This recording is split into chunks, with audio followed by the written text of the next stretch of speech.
before we go back to the British Gas story, let us talk to Mark Saggers, our favourite man in the coach's booth, because he's now going to be looking at, for us, the front page of The Sun today, world exclusive, footy charter leaked. And this is basically that dodgy owners in the football business will be blocked from getting hold of football teams. There's going to be a huge clean-up operation, so the likes of Roman Abramovich will not be able to get his hands on Chelsea like he did before. I might also ask him about the song, Delilah. Why have they banned it? Mark, a very good morning to you. Very good morning to you indeed. Now, listen, we've got lots to talk about, Mark. I mean, cleaning up the football business, that's going to take a while, isn't it? It is. Actually, if you listen to the Sunday Night Club, we've been talking about this particular bill. It was shelved a couple of years ago. It's been brought back now. Remember that this is all to do with somehow keeping the Premier League happy in many ways. Don't think that they're going to start paying vast sums of money to the rest of our football pyramid, because it's just not going to happen like that. No. The Premier League makes an awful lot of money for this country in various different ways. And yes, they want to keep it internalised. But if you think about it, 10 of our clubs are owned by the Americans. We're owned by the governments in the Middle East, where other clubs that are owned by Persian, Iranian businesses of families that have come through over the many generations. We've got Egyptian owners like Aston Villa, which is where the sports minister himself supports the side. So it is going to be very difficult to get their way. And as for the Premier League passing money down, it's not going to happen easily either. No, I mean, they've got plenty of it, though, haven't they? £600 million plus they spent on the transfer. 2.8 million. 2.8 million in a world, Mike, that the rest of us can only look at and not understand. But that's the way this is. Let's not forget, the Premier League may have been made in Britain, but it is a world league that is now based in England. That's all it is, really. They'd love to take it elsewhere. They'd love to take the games across to the eastern seaboard in America. They'd love to take them back to the Middle East. They'd love to be part of the big new club championship, which is going to take place in the States in a few years' time.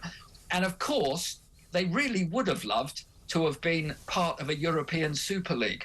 But I tell you what, they don't need to anymore, because the Premier League is the European Super League. It kind of We've is, got isn't all it? the great players, apart from Mbappe and apart from Messi, who's on his way out. We have the great players, and the world loves this league. It has been a massive success, a lot of money, but things like we'll have fans on board. They won't have fans on the board. There will be a shadow board. I mean, that's all it'll be. Is there any point in having fans on the board? Because, I mean, I make this point, and I have done for many years, that fans, while, yes, they believe that they're a very important part of being at the game, and, yes, they should be treated with respect, but they're less and less important to these multinational, incredibly rich organisations, aren't they? Well, they're not important to them at all, to be honest with you. You don't have to fill the stadium anymore. It's all about television rights around the world. We know all of that. Right. But where they do come in, and this is important, is they have to have some sort of voice. Because take Mr. Bowley and everyone else who's spent all of this money they have on Chelsea now coming in. What he's done with his franchises, as they like to call them in the States within sport, the ticket prices go up and up and up. And even though the Premier League, and if this comes in, they won't be able to do anything about the day-to-day running of the business. Fans are getting priced out of it, real fans.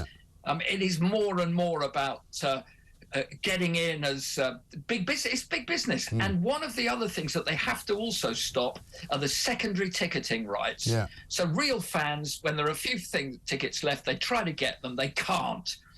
Fans are an important part of the game, but they will never have a say in how to run the game. And if the government doesn't get realistic about that, they're not going to get anywhere with this. Because remember, when you get into the Premier League, you're one of 20 stakeholders. You have a chief executive who does your bidding.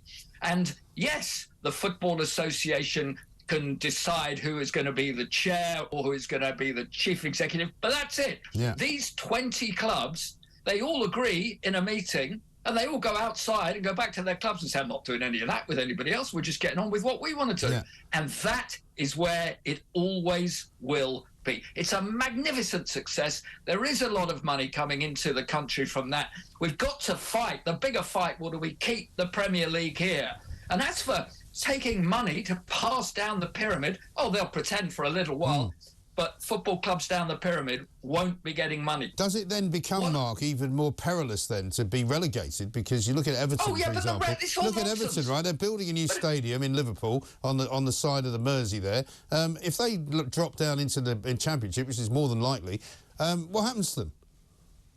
Well, what they do is they get at the moment, they get parachute payments. They get £75 million. They get a three-year basic amount of money that screws the whole of the rest of the Championship. Because why should you, if you're not good enough in one league, come down with this vast payment, which then means that it ruins it for everybody else while you've got the opportunity to go back up and rejoin the club.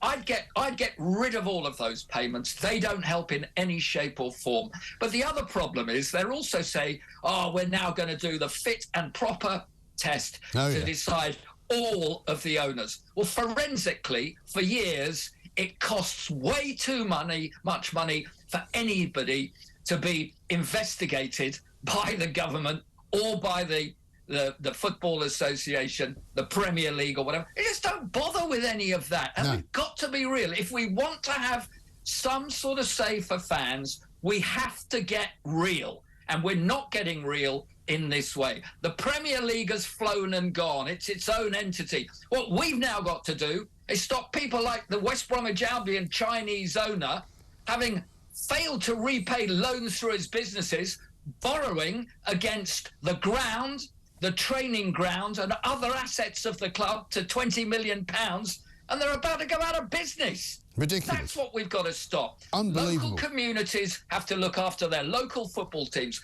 Fans are very much part of that. But when it comes to the big business, they'll pay lip service to the government. Of course they will. But the government will do exactly the same back because they love it. Rishi Sunak, he is a Southampton fan. Southampton is now basically owned by the Eastern European Broadcasting Group that basically wants the TV rights to make much more money.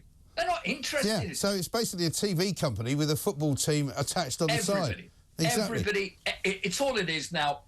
All the football clubs want to do, really, and with the help of the government, they will try and do it even more because, Rishi knows that they need this money. They need to still sort of regenerate certain areas with the help of the big money from the Middle East and everything else. But one of the other things that they'll get caught out because everybody does. They all get caught out in the end. These clubs are interested in one thing only, eventually owning their own television rights to their 30, 40, 50 million followers around the world who then pay a tenner a week and they make billions. Fantastic. And now I've only got a second because I'm already getting told off for keeping you on too long, but I can't let you go yet because why, Mark Saggers, is Delilah being banned? 2:15 is the kick-off on Saturday, Wales versus Ireland, Guinness Six Nations.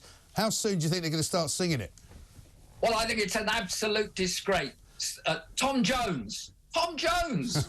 Why Delilah? I mean, brilliant. I've just very quickly got to tell you this. Go on. So I went to one of the Welsh games when I was working for the BBC many years ago. Cliff Morgan was my mentor. Yeah. He said, we're staying down in Wales tonight, Mark. You're coming to my local pub. Right. Stay in the local pub. Gets to 11 o'clock. It's a lock-in.